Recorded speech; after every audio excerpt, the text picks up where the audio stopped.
Hello and welcome to online एडा for study principle for learning. दोस्तों स्वागत है आप सभी का। इस वीडियो में हम बात कर रहे हैं उत्तर प्रदेश में नई शिक्षक भर्ती के विज्ञापन के बारे में।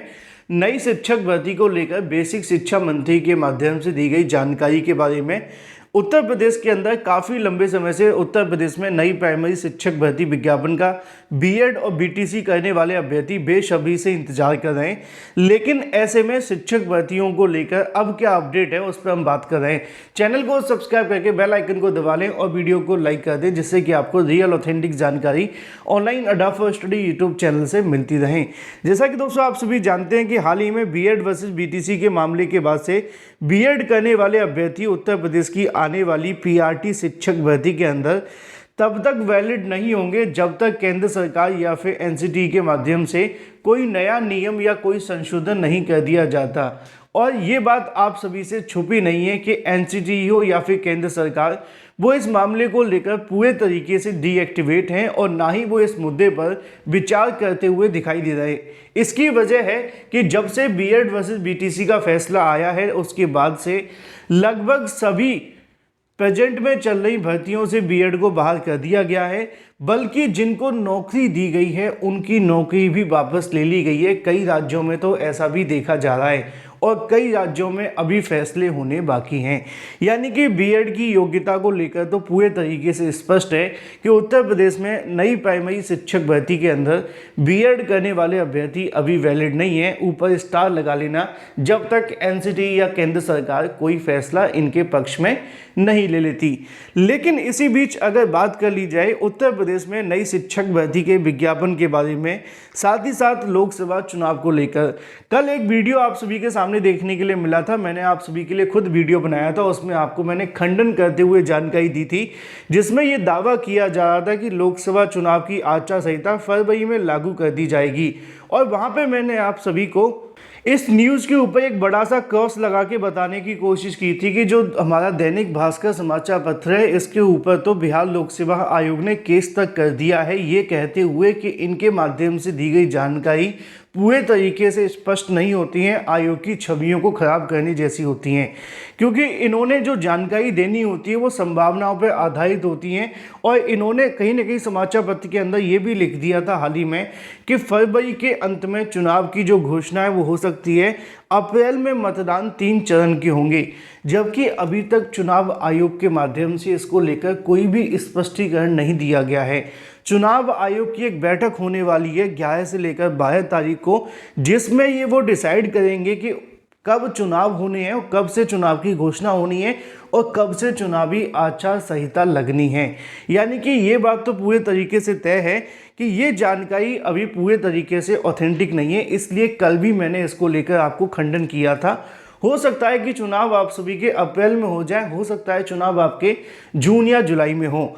अब जानकारी क्या है उस पर बात कर लेते हैं, क्योंकि उत्तर प्रदेश के अंदर एक बार फिर से शिक्षक भर्ती को लेकर माहौल बनता हुआ दिख रहा है। क्योंकि आप जानते हैं जैसे जैसे चुनाव आते हैं तो अभ्यर्थी उम्मीद करते हैं कि शायद पुलिस वाले इनको वोट नहीं देंगे, शिक्षक भर्ती वाले भी वोट देंगे, या फिर शिक्षक भर्ती वाले वोट की इनको आवश्यकता नहीं है क्योंकि पुलिस भर्ती तो उन्होंने 2 महीनों में निकाल दी। अब मामला ये है कि शिक्षा मंत्री के माध्यम से एक जानकारी दी जाती है, लगातार नई शिक्षक भर्तियों के लिए धरना प्रदर्शन करने वाले अभ्यर्थियों में सम्मिलित एक अभ्यर्थी और समय समय पर सरकार के सामने अपनी मांग उठाते हुए अभ्यर्थी के माध्यम से, जिसमें अगर बात की जाए विशु यादव ने ट्वीट करके इस मामले को लेकर जानकारी दी, जिसमें उन्होंने शिक्षा मंत्री इसके अलावा शिक्षा मंत्री के माध्यम से की गई बातों को बताया। लिखा हुआ है कि शिक्षा मंत्री का कहना है कि अगर लोकसभा चुनाव जून या जुलाई तक होता है तो नई शिक्षक भर्ती का जो विज्ञापन होगा वो मई में जारी किया जा सकता है, लेकिन जो परीक्षा होगी वो चुनाव के बाद ही प्रस्तावित होगी। क्योंकि अब मई की बात क्यों की जा रही है, कल भी जब आपने मेरा वीडियो देखा होगा तो उसमें भी मैंने आपको इस बात को पूरे तरीके से एक्सप्लेन किया था कि अगर नई प्राइमरी शिक्षक भर्ती के विज्ञापन की बात की जाए तो फरवरी के अंदर भी जारी किया जा सकता है, लेकिन फरवरी में विज्ञापन तभी जारी होगा जब यहाँ पे आप सभी की जो चुनावी आचार संहिता है वो बाद में लगेगी। ठीक है, और दूसरी बात ये होगी कि फरवरी में विज्ञापन तभी जारी हो सकता है जब यूपी-टीईटी का आयोजन ना किया जाए।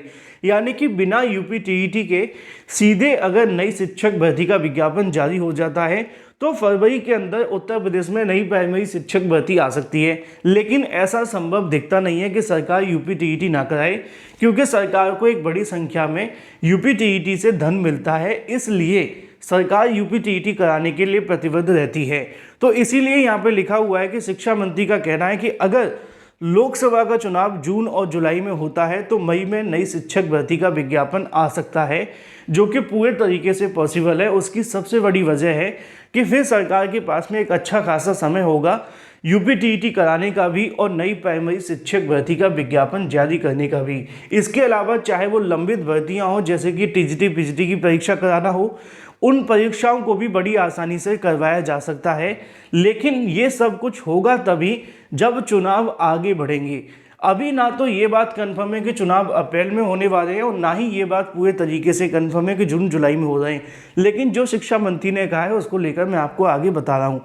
आगे लिखा हुआ है कि अगर विज्ञापन मई में जारी होता भी है तो परीक्षा जो होगी वो चुनाव के बाद ही संभव होगी। ये भी पूरे तरीके से सही है कि अगर आप विज्ञापन जारी करते हैं मई के बीच में, तो भी मैंने आपको कल परसों भी बताया था कि अगर फरवरी के अंदर चुनाव की घोषणा हो जाती है और सरकार चुनाव से पहले नई शिक्षक भर्ती का विज्ञापन जारी कर भी देती है, तो भी परीक्षा कराने के लिए या तो परमिशन लेनी होगी चुनाव आयोग से, या फिर ऐसा हो सकता है कि उस परीक्षा को चुनाव के बाद करा लिया जाए।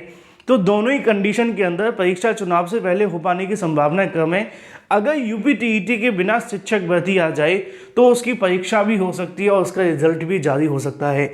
आगे लिखा हुआ है कि अगर चुनाव अप्रैल और मई में होता है तो नई शिक्षक भर्ती की जो उम्मीदें वो काफ़ी ज़्यादा कम हो जाएंगी। जैसा कि मैंने आपको कल इस मुद्दे पर पूरे तरीके से क्लियर किया था कि अगर नई प्राइमरी शिक्षक भर्ती के विज्ञापन की बात की जाए, अगर चुनाव जैसा कि बताया जा रहा है कि अप्रैल और मई में होते हैं तो आचार संहिता मार्च में लग जाएगी, और मार्च से पहले अगर शिक्षक भर्ती आ भी जाती है बिना यूपीटीईटी के तो भी परीक्षा नहीं होगी।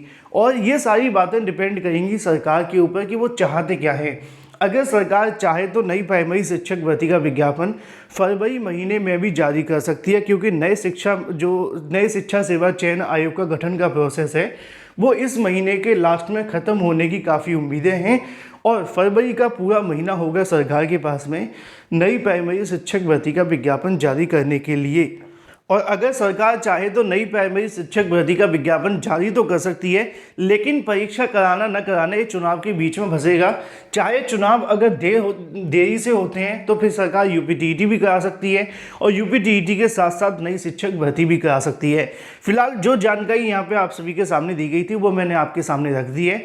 मैंने कल भी इस बात को क्लियर किया था, आज भी मैं क्लियर कर दूं कि सरकार के हाथ में अगर उनको लगता है कि उनको शिक्षक भर्ती वाले अभ्यर्थियों से वोट चाहिए तो वो निश्चित तौर पर नई प्राइमरी शिक्षक भर्ती का विज्ञापन कभी भी जारी कर सकते हैं। ये अभी भी इसमें इतनी समय है सरकार के पास कि नई प्राइमरी शिक्षक भर्ती का विज्ञापन निकाल सकें। बेशक परीक्षा बाद में करा लें, लेकिन ये अभी संभव है। लेकिन ये डिपेंड करेगा उनकी मानसिकता पर, क्या उनको लगता है कि शिक्षक भर्ती के अभ्यर्थी जो वोट देने वाले हैं उनके वोट से कोई फर्क पड़ेगा। अगर हाँ तो इसका विज्ञापन चुनाव से पहले बहुत आसानी से आ सकता है, अगर नहीं तो आप जानते हैं फिलहाल नई शिक्षक भर्ती को लेकर पूरे तरीके से स्थिति डामाडोल है।